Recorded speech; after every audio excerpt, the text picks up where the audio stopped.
নমস্কার বন্ধুরা, রচনান্তে সুমনার নতুন একটা ভিডিওতে তোমাদের সবাইকে স্বাগত। তো চলো আজকে লাঞ্চের মেনুতে কী কী আছে তোমাদেরকে দেখিয়ে দিই। জাস্ট এইমাত্র রান্না কমপ্লিট করলাম। তো প্রথমেই আছে এখানে ভাত গরম গরম, ভাতের মধ্যে পেঁপে সেদ্ধ দিয়েছি।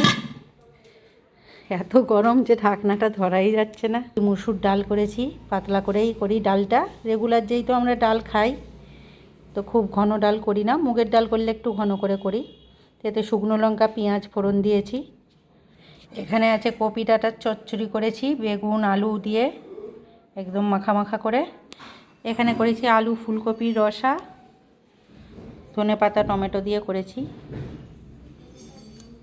এখানে আছে আমড়ার চাটনি। আর এখানে করেছি ধনেপাতা কাঁচা লঙ্কা বাটা কালো জিরে দিয়ে এই যে পাবদা মাছের ঝাল করেছি, ধনিয়া পাবদা। তো এই পাবদা মাছের রেসিপিটা তোমরা যদি চাও আমার পেজে পেয়ে যাবে।